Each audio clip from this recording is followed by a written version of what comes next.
Jusqu'au 6 juin, cette esplanade hébergeait plus de 8000 déplacés internes. Puis, tout est parti en fumée. Quand les Russes et l'armée centrafricaine ont mis le feu au camp.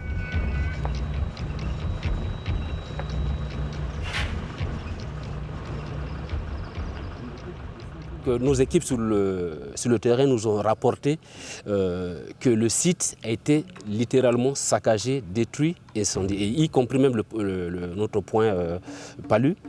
Et les abris ont été incendiés et ça fait plus de 8000 personnes, 8300 personnes qui ont fui ce site pour se retrouver à la mosquée. Et donc aujourd'hui, la condition humanitaire, la situation humanitaire de ces milliers de personnes est préoccupante.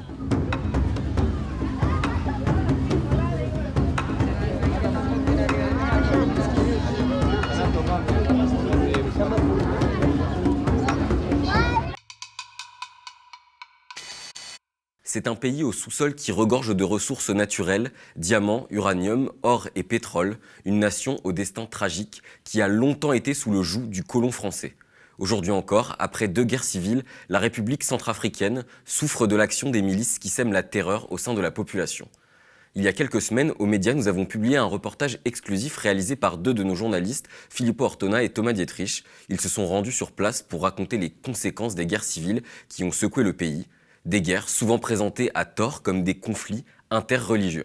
Nous avons le plaisir aujourd'hui d'avoir parmi nous Thomas. Salut. Salut. Alors, on va revenir ensemble sur les conditions de réalisation de cette enquête et sur le contexte géopolitique en Centrafrique. Une manière pour vous qui nous regardez et qui avez visionné ce reportage, si ce n'est pas le cas, faites-le, d'y voir plus clair. Alors Thomas, déjà, je me pose la question, pourquoi avoir décidé de partir maintenant en Centrafrique? Donc c'était en juin, quand vous avez été tourné. Est-ce qu'il s'est passé des événements notables en Centrafrique dernièrement? Oui, effectivement, en janvier, il y a une rébellion qui est arrivée aux portes de Bangui, qui a été repoussée de justesse, qui a failli s'emparer du pouvoir. Mais finalement, cet épisode n'est qu'un énième couplet dans la chanson tragique qui s'est déroulée en République centrafricaine depuis une décennie maintenant. J'ai vécu en République centrafricaine il y a une dizaine d'années, avant la guerre civile qui s'est déclenchée en 2012. En fait, je voulais comprendre ce qui s'était passé et parler de ce pays, du drame qu'a connu ce pays au monde entier.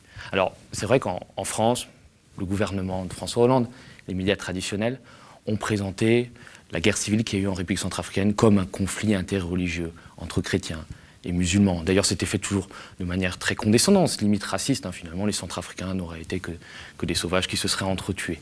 Et moi, je me souviens que, par exemple, quand François Ruffin se posait des questions sur qu'est-ce qui a motivé le conflit en Centrafrique, David Pujadas lui avait répondu « Mais vous savez, l'armée française, la France, a quand même sauvé la Centrafrique d'un génocide. » Donc finalement, ça correspondait bien à l'image qu'on veut donner de la France, qui joue le rôle de chevalier blanc en Afrique.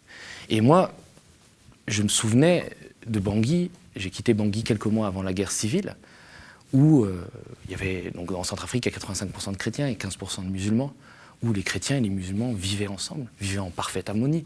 Les chrétiens invitaient les musulmans invitaient les chrétiens pendant le ramadan, les gens vivaient ensemble, il n'y avait aucune haine, il n'y avait aucun signe que quelques mois plus tard aurait pu se dérouler un génocide.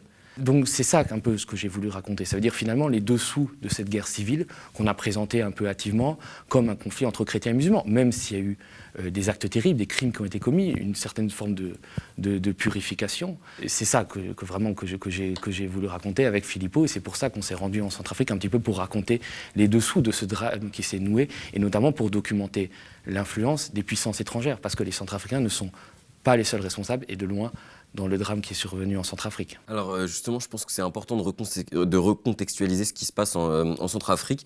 Et pour ça, j'aimerais que tu nous parles notamment de cette crise qui déchire le pays depuis 2012 à peu près. La Centrafrique a toujours été un pays un peu oublié, enclavé, sans accès à la mer, qui vit un peu comme un réduit sans fenêtre du monde, qui a été colonisé par la France, colonisation très dure. On pratiquait l'esclavage. Et en 1960, on a accordé l'indépendance à la République centrafricaine.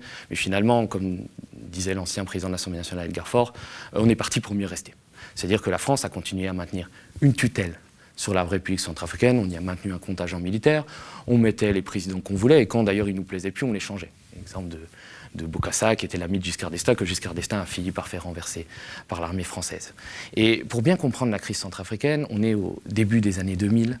La France ne s'entend pas avec le président Félix Patassé, qui les soupçonne de se rapprocher trop de la Libye, et Jacques Chirac décide de le renverser par un coup d'État et de mettre au pouvoir un général centrafricain qui s'appelle François Bozizé, qui n'a pas la lumière à tous les étages, qui ressemble à un caporal jamais sorti du rang. Alors on se dit que ce sera l'homme de paille idéal, le corneau idéal, et donc on le met au pouvoir, d'ailleurs avec l'aide du voisin tchadien, le Tchad, Idriss Déby, qui est le meilleur ami de la France en Afrique, le meilleur allié, quand bien même Idriss Déby est un affreux dictateur aux mains pleines de sang, et Déby envoie des mercenaires tchadiens qui vont mettre François Bozizé au pouvoir. Donc les Français se disent que de toute façon, ils vont continuer à exercer cette sorte de tutelle, qui ne dit pas son nom, sur la République centrafricaine. Sauf que Bozizé va se révéler beaucoup moins docile qu'on ne pensait. Notamment, il y a la question qui va se poser des mines d'uranium. Areva achète 3 mines d'uranium à un prix défiant toute concurrence, complètement faramineux, d'1,8 milliard d'euros à une société canadienne. Et parmi ces 3 mines, il y a une mine qui se situe dans l'est de la Centrafrique, la mine de Bakouma. Bozizé veut sa part du gâteau et il est gourmand, il réclame toujours plus à Areva et Areva ne lui donne pas ce qu'il veut, donc ça va créer une sorte de brouille. Bozizé va refuser de signer certains documents officiels pour permettre à Areva d'exploiter la mine. Ça va devenir de plus en plus tendu entre Paris et Bangui. Moi, je me souviens que quelqu'un qui avait assisté à une conversation entre Nicolas Sarkozy et François Bozizé au téléphone disait que Sarkozy lui avait dit, en ces termes exacts, il a dit « Si tu ne fais pas ce qu'on te dit, c'est nous qui t'avons mis là, on te dégage ». Le mot était employé, on te dégage. Donc ça montrait bien un petit peu le rôle que pouvait avoir Paris dans ça. Mais malgré ça, Bozizé va continuer sur sa lancée. Il va commettre un crime de lèse-majesté. Il va donner le pétrole aux Chinois, un gisement de pétrole sur lequel l'orne totale. Il faut savoir qu'effectivement, la Centrafrique est un pays qui regorge, tu l'as dit tout à l'heure, de ressources, 700 indices miniers, l'uranium, l'or, les fameux diamants de Bokassa, mais aussi le bois précieux, le bétail. Et donc ça attire des convoitises. Et on est au début des années 2010, et c'est la grande période de l'aventurisme militaire français. Donc sous Nicolas Sarkozy, avec la Côte d'Ivoire en 2010, avec la Libye en 2011, et c'est ce qui va se passer en Centrafrique en 2012. Ça veut dire finalement, on va monter des opérations militaires qu'on va draper d'un bel idéal, on vient implanter la démocratie, on vient renverser le dictateur, mais en réalité, on renverse un régime qui ne nous convient pas pour mettre un régime plus acceptable, en tout cas qui soit plus lié aux intérêts français. C'est ce qui se passe en Côte d'Ivoire, c'est ce qui se passe en Libye, avec des conséquences tragiques. Et en Centrafrique, ça se passe sous François Hollande, mais finalement c'est le même système, notamment c'est Benoît Puga, le chef d'état-major particulier de Nicolas Sarkozy, puis de François Hollande, qui est à la manœuvre. En Centrafrique, on va faire la même chose. On va essayer de renverser François Bozizé. Et c'est ça le point de départ de la guerre civile en Centrafrique. C'est-à-dire qu'il y a un deal qui va se passer entre François Hollande, qui vient d'arriver au pouvoir en 2010, et Idriss Déby. Ce qui se passe, c'est que François Hollande a un problème majeur, c'est qu'au Mali, c'est très loin de la Centrafrique, mais tu vas voir que c'est lié. Au Mali, il y a les djihadistes qui occupent le Nord Mali, et la France sait, on est fin 2012, qu'elle va devoir envoyer des militaires pour écraser les djihadistes. Le problème qu'a François Hollande, c'est qu'il ne peut pas se permettre d'envoyer beaucoup de soldats français au sol et d'avoir des dizaines de morts. L'opinion publique ne supporterait pas d'avoir des dizaines de morts parmi les militaires français. Donc, ils vont appeler Idriss Déby à la rescousse, puisque l'armée tchadienne est parmi une des armées les plus courageuses, les plus entraînées, qui est aguerrie dans ces terrains désertiques, pour lui demander un peu de jouer le rôle que jouaient les tirailleurs à la fin de la Seconde Guerre mondiale, c'est-à-dire d'aller au sol. Et Idriss Déby va envoyer ses soldats tchadiens qui vont être d'un grand concours à l'armée française. Mais en échange, c'est là que la Centrafrique rentre dans le jeu, François Hollande va confier, entre guillemets, la Centrafrique en gérance aux voisins tchadiens, à Idriss Déby. C'est-à-dire qu'on s'est dit que, finalement, en Centrafrique, on n'arrête pas de mettre des présidents qui finissent par nous trahir, nous Français. Alors on sait qu'Idriss Déby est notre copain. Alors on va lui filer la Centrafrique, parce qu'il lorne dessus, parce que le Tchad a toujours considéré la Centrafrique comme une sorte de dominion, et il pourra exploiter les richesses. Et d'ailleurs, ça se voit dans les dates. Le 5 décembre 2012, il y a la première rencontre entre François Hollande et Idriss Déby à l'Élysée. Le 9 décembre, 4 jours plus tard, il y a une rébellion qui apparaît, comme par enchantement, au nord de la Centrafrique. Cette rébellion, elle va s'appeler la Séléka, ce qu'on appelle Alliance en Sango. Et elle va être composée, non pas de centrafricains, d'opposants centrafricains, mais principalement de mercenaires tchadiens et soudanais, une sorte de lit de l'humanité qu'on a réuni à N'Djamena qu'on a mis sur des véhicules de l'armée tchadienne qu'on a maquillés et qui va foncer sur la capitale centrafricaine, Bangui. Profitant de la déliquescence de l'armée centrafricaine, de François Bozizé, parce que personne n'avait envie de se battre pour François Bozizé, qui était dans une dérive non seulement autoritaire, mais aussi mystique. Et le 25 mars 2013, la Séléka entre dans Bangui. Pour te dire, il y avait un bel hôpital qui s'appelle l'hôpital de l'Amitié, qui était construit par la coopération chinoise.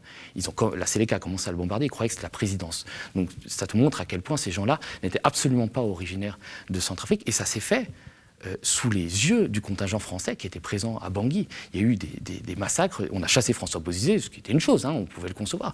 Mais il y a eu des massacres, des pillages, des viols de femmes dans des églises, des choses qui n'avaient jamais existé en République centrafricaine auparavant. Et l'armée française a permis la progression de cette horde de mercenaires, de cette Séléka-là, en donnant des informations à la Séléka sur les positions de l'armée française, sur les positions de l'armée centrafricaine. Il y avait même des chefs de la Séléka qui ont été blessés, qui ont été évacués par l'armée française et soignés à Libreville. Donc il y a eu un soutien à cet ordre criminel-là.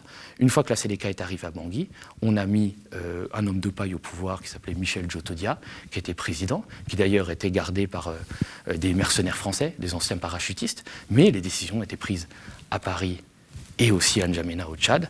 Et très clairement, la Séléka a régné par la terreur pendant presque un an, multipliant les massacres, les pillages, et créant un peu le conflit interconfessionnel qui allait survenir, mais qui n'existait pas avant en Centrafrique.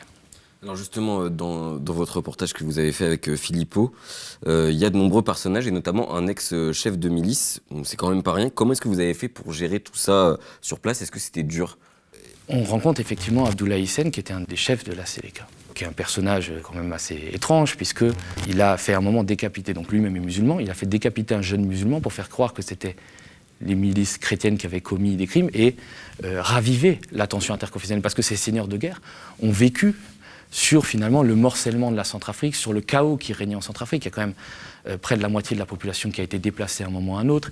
Il y a eu des dizaines de milliers de victimes. Donc ces chefs de guerre ont prospéré et ont fait beaucoup d'argent en contrôlant les différents trafics, les pierres précieuses, etc. Abdoulaye Hissène était un trafiquant de diamants. Et l'armée française, à aucun moment, n'a pu endiguer ce phénomène-là, bien au contraire. C'est-à-dire que même quand on a monté, donc fin 2013, on se rend compte que la Séléka est catastrophique, fait trop de massacres. En face, il y a des milices chrétiennes qui se sont composées, qui s'appellent les anti-Balaka, qui commettent des crimes, non pas contre les mercenaires de la Séléka, qui sont venus d'ailleurs, mais contre les musulmans qui ont toujours vécu en Centrafrique depuis générations et qui ont toujours vécu avec eux. Donc ça crée une sorte d'affrontement interconfessionnel qui n'existait pas avant, avec des choses absolument atroces, des actes de cannibalisme. À Mbaïki, à 150-160 km au sud de Bangui, c'est jusqu'au dernier musulman qui a été exterminé. Donc il y a eu véritablement des actes d'éradication d'une religion. Et l'armée française n'a pas su endiguer ça, parce que, ce que je disais tout à l'heure, c'est notamment le chef d'état-major particulier de François Hollande, Benoît Puga, qui monte cette opération-là. Benoît Puga était en Centrafrique dans les années 80, et il se dit que l'armée française va arriver, va tirer 3 coups de feu en l'air et ça va se régler. Sauf qu'il ne se rend plus compte que l'Afrique a changé, la Centrafrique a changé, et le chaos qu'a instillé finalement la France en voulant remplacer François Bozizé est irrémédiable. Et c'est pour ça que, par exemple, des militaires français ont été traumatisés par ça. On a envoyé des gamins qui sont revenus complètement déboussolés, à la limite de la folie, parce qu'ils avaient vu des choses atroces, parce qu'ils ne savaient pas pourquoi ils se battaient. Et que la France était incapable ou ne voulait pas régler la situation qu'elle avait elle-même créée en Centrafrique. Parce que, comme moi j'entends dire que la France a sauvé la Centrafrique d'un génocide, ben non, c'est le contraire. Ça veut dire qu'on a créé les conditions de la déstabilisation de ce pays-là. On est presque 20 ans après le génocide des Tutsis au Rwanda, où la France a fauté, où la France a soutenu le gouvernement génocidaire Hutu. Et 20 ans plus tard, on a recommencé, au nom de la préservation d'un précaré, au nom de la préservation d'une puissance française. C'était Louis Guiringaud, le ministre des Affaires étrangères de Valéry Giscard d'Estaing, qui disait que l'Afrique, quand même, c'est le dernier continent où, avec 500 hommes, la France peut changer le cours de l'histoire. Alors c'est extraordinaire, c'est chez nous, et on est prêt à causer des dizaines de milliers de morts, de victimes, pour maintenir notre puissance et pour mettre des présidents qui nous seront favorables. Et je pense qu'un jour, il faudra qu'on fasse le bilan de la responsabilité de la France en République centrafricaine. Il faudra qu'un jour, la France demande pardon à genoux au peuple centrafricain pour le mal qui a été fait, et que les responsables politiques, parce que c'est très bien d'envoyer par exemple des gens comme Abdoulaye Hissène, alors lui il est libre, mais il y a certains responsables de la Séléka, des responsables des milices chrétiennes anti-Balaka qui sont envoyés à la Cour pénale internationale, c'est une chose. Mais on n'a jamais jugé la responsabilité des puissances étrangères, et notamment de la France, des décideurs politiques. Je pense notamment à Jean-Yves Le Drian, qui est le ministre de la Défense de François Hollande, et qui est le tout-puissant ministre de l'Afrique, et qui a contribué à ce deal complètement absurde. On a fait une sorte de Bush en Afrique, on s'est pris pour George W. Bush, on allait renverser, déstabiliser les pays, simplement, visiblement, pour protéger notre précaré. Et bien sûr, tout ça a été englobé d'un grand discours sur les droits de l'homme, très paternaliste, très Troisième République, la mission civilisatrice de la France, alors que c'était du flanc. Justement, dans le reportage, vous parlez beaucoup des compromissions de l'armée française qui était présente en Centrafrique à l'époque, et plus particulièrement, vous vous attardez sur un massacre qui a eu lieu à Bangui en 2014. Le 29 mars 2014, donc la Séléka finit par rendre le pouvoir, elle est complètement discréditée. On met un président de transition, mais une présidente de transition en l'occurrence, mais elle ne contrôle rien du tout, les massacres continuent. Les Français sont incapables d'empêcher le massacre des musulmans, les vengeances des anti-Balaka sur les musulmans. Et Idriss Déby fait une chose, il envoie des militaires tchadiens de la garde présidentielle en Centrafrique. Le motif officiel, c'est d'évacuer les derniers ressortissants tchadiens musulmans encore vivants qui vivaient au kilomètre 5, parce que c'est les pays voisins, beaucoup de commerçants tchadiens, donc bon, c'était plutôt louable. En fait, c'est une vengeance. Il ne supporte pas que son entreprise finalement ait échoué, que la Séléka, qui était sa création, ait été chassée de Centrafrique. Donc ils arrivent devant Bangui et se mettent à tirer, à l'arme lourde. Comme ça, sur le grand axe qui va jusqu'au centre-ville, ils tirent. Ils tuent des femmes, des enfants, des chrétiens, des musulmans, ça n'a pas d'importance. C'est une vengeance. C'est une vengeance. Et donc, la population qui est apeurée commence à affluer vers une position de l'armée française qui occupe une gendarmerie, pensant que les Français vont arrêter le massacre, vont les sauver, vont les protéger, vont prendre en charge les blessés. Et l'armée française ne bouge pas. Elle reste là. Elle regarde. Elle regarde. Officiellement, il y a un rapport de l'ONU qui parle de 30 morts. En réalité, c'est sans doute beaucoup plus. Et comme aux pires heures du génocide des Tutsis au Rwanda, quand on regardait les Tutsis se faire massacrer, les derniers Tutsis de Bicécéro se faire massacrer par les Hutus, et quand on restait l'arme au pied, c'est pareil.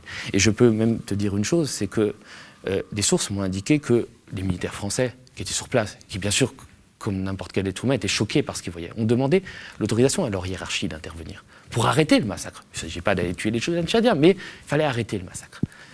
Et Jean-Yves Le Drian, ministre de la Défense, ami personnel d'Idriss Déby, refuse à 2 reprises.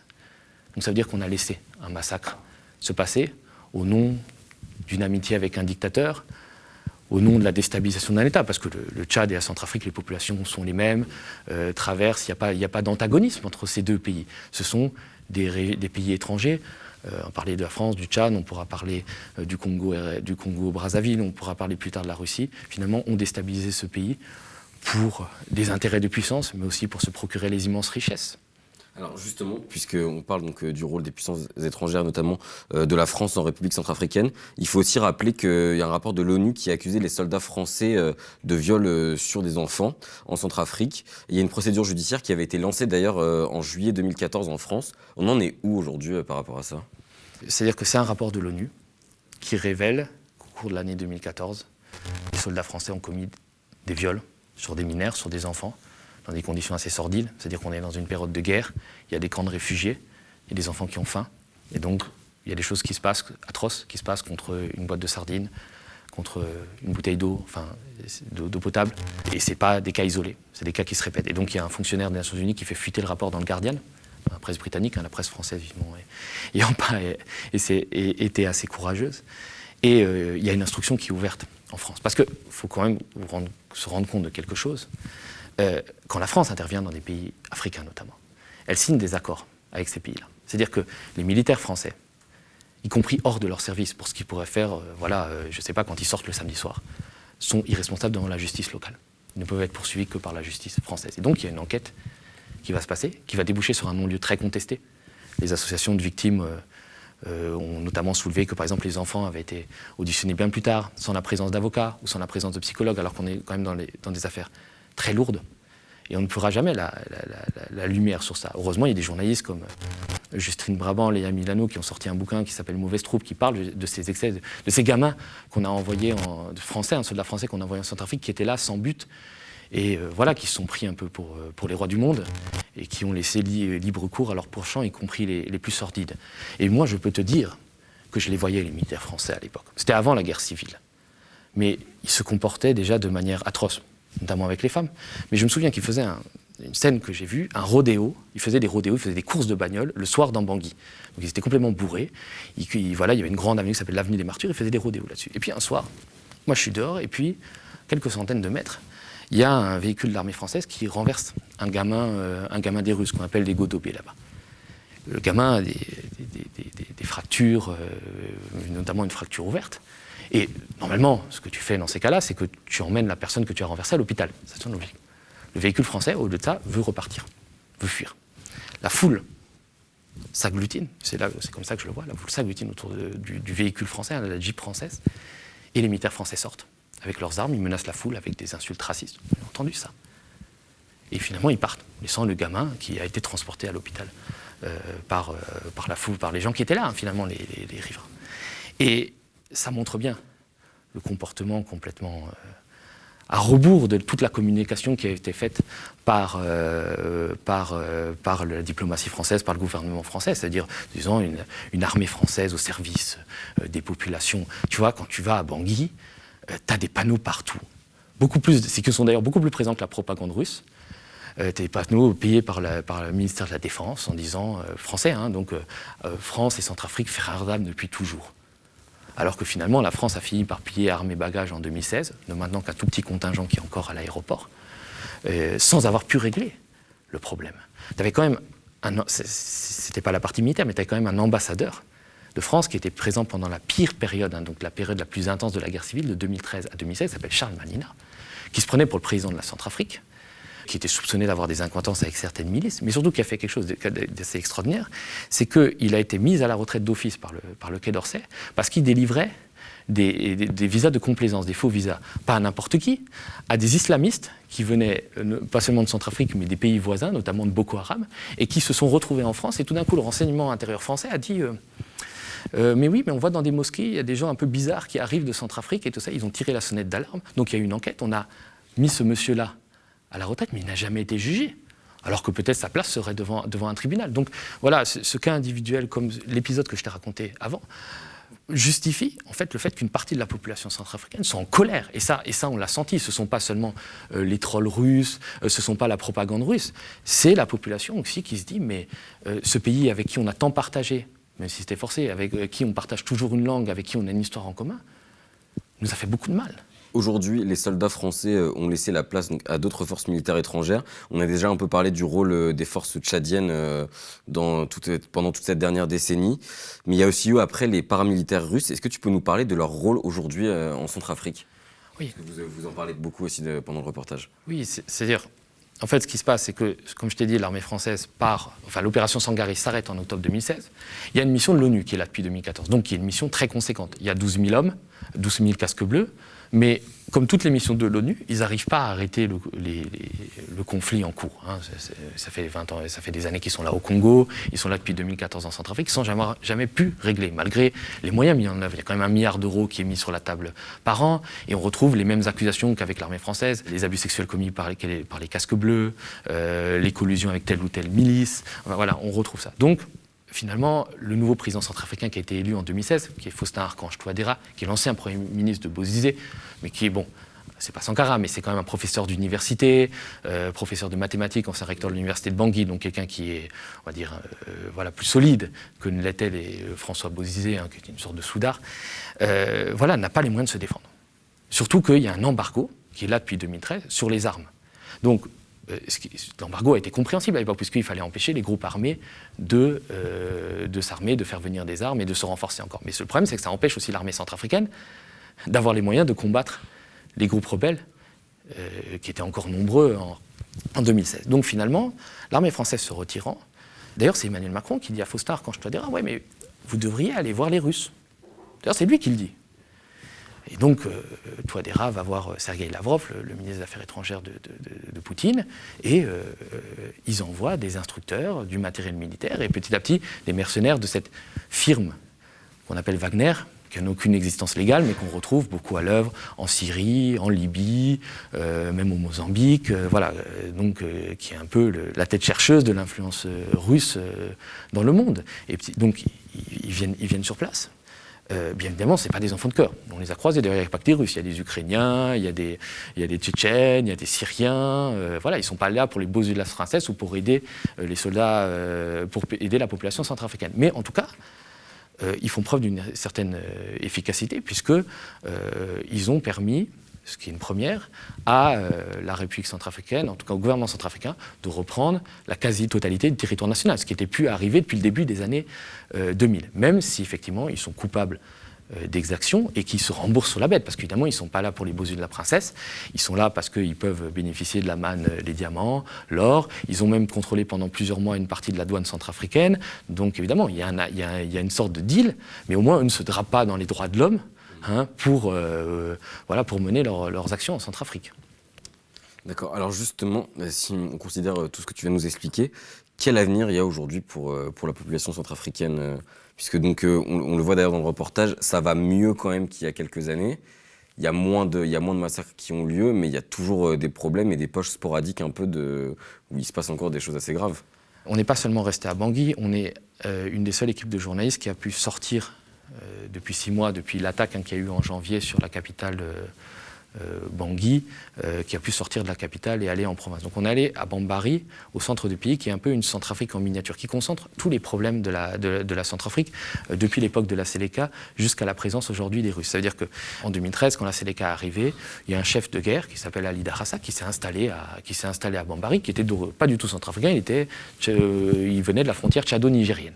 Donc il s'est mis en place, il est de la communauté Peul, et évidemment, les Peuls qui étaient assez persécutés parce que ce sont des nomades qui étaient souvent rackettés, se sont mis un peu sous son aile. Mais il n'en reste pas moins qu'Ali Darassa a commis des massacres, des pillages. Et pour ça, d'ailleurs, il a été non pas jugé, mais récompensé. Puisque le secrétaire général adjoint de l'ONU, le français Lacroix, en 2019, on l'a installé comme autorité militaire de Bambari, donc en récompense de tous ces crimes. Et d'ailleurs, il y a un rapport de l'ONG américaine The Sentry qui a montré que Castel, le brasseur français, qui a une usine de sucre via une de ses filiales là-bas, a payé des redevances à ce chef rebelle-là pour continuer à faire tourner son usine. Mais ce qui s'est passé, c'est qu'au début de l'année, après plusieurs allers-retours, finalement, ce chef rebelle-là a été chassé de Bambari lors d'une attaque menée par l'armée centrafricaine, appuyée par les paramilitaires russes, et aussi l'armée rwandaise, puisque, on l'oublie souvent, mais les forces rwandaises appuient le président Faustin Archange Touadéra dans sa reconquête du territoire.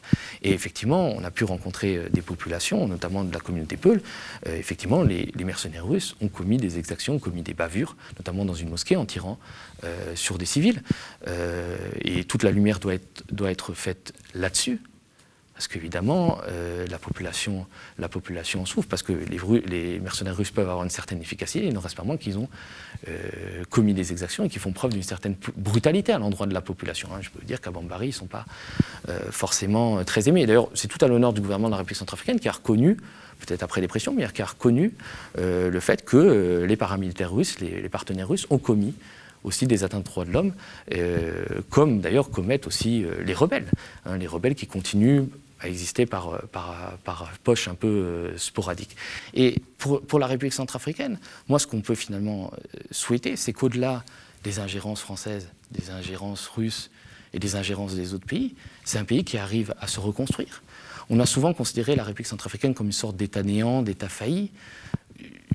Peut-être, sans doute, mais c'est un pays où les gens sont résilients, où les gens ont appris à revivre ensemble.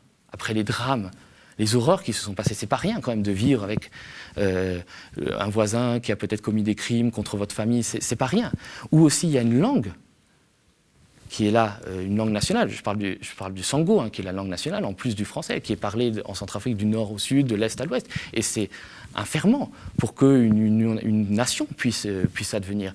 Donc moi, je suis assez optimiste. J'espère que justement la Centrafrique pourra arriver à se reconstruire par elle-même, par ses propres habitants, par ses propres enfants, et pourra laisser ses démons derrière elle. C'est tout ce qu'on peut lui souhaiter après tout le mal qu'elle a connu. Merci Thomas d'être venu sur le plateau du Média pour nous parler de la Centrafrique. Donc, vous avez réalisé un reportage avec Philippot qui est sorti il y a quelques semaines et qui est toujours disponible sur le site du Média TV. Et donc vous étiez parti 2 semaines, il me semble, c'est ça, pour 2 semaines de tournage. Donc voilà, on vous le rappelle quand même, ça coûte cher de faire des reportages, notamment quand c'est à l'international. Donc si vous pouvez continuer à nous soutenir, faire des dons, abonnez-vous aux Médias pour qu'on puisse continuer à produire de l'information comme ça de qualité. Merci Thomas en tout cas d'être venu. Merci.